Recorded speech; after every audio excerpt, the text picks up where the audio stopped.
Hi everyone and welcome to Smart Culture Education. This is the place where we make learning simple, clear and engaging. If you're new here, don't forget to subscribe so you can join us on this journey of mastering maths, science and more.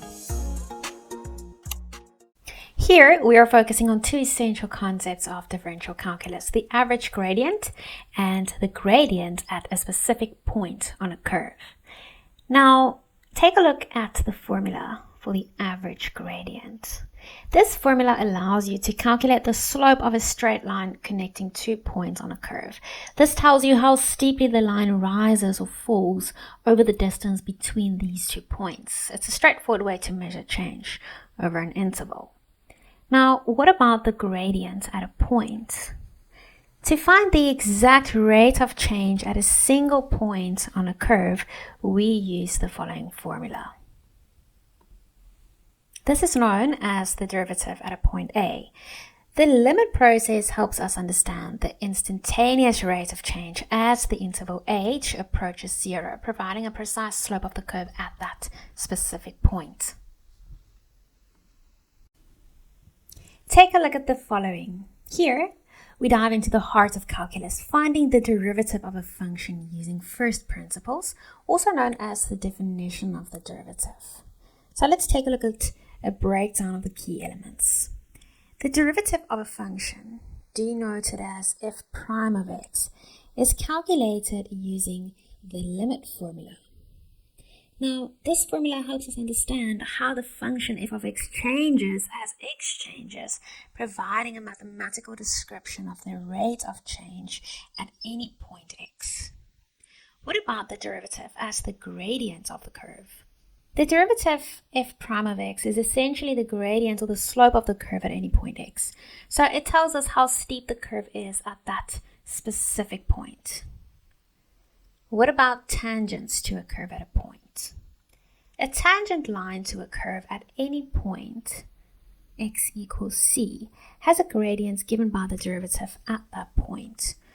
So this means that the slope of the tangent line is exactly the value of the derivative at x equals c. Understanding these concepts allows you to analyze and interpret various functions and their behavior thoroughly. Here we will take a look at some fundamental rules of differentiation that simplify the process of finding derivatives for various functions. First, we'll take a look at the derivative of a constant. The derivative of any constant value is equal to 0. And the reason for this is that a constant does not change, so its rate of change is equal to 0. What about the derivative of x to the power of n? For a power function, x to the power of n, where n is a constant, the derivative is equal to n times x to the power of n minus 1. And this rule comes from applying the limit definition of the derivative and simplifies finding derivatives of polynomial functions. Let's take a look at the next one. Here, we will take a look at the derivative of a constant multiplied by a function.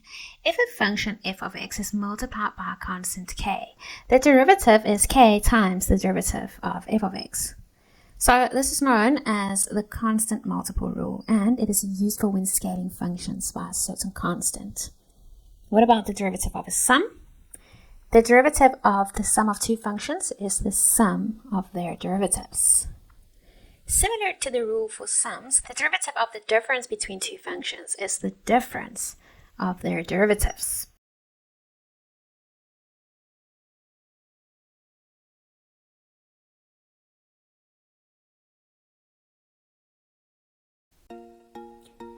Thank you for watching today's video on Smart Culture Education.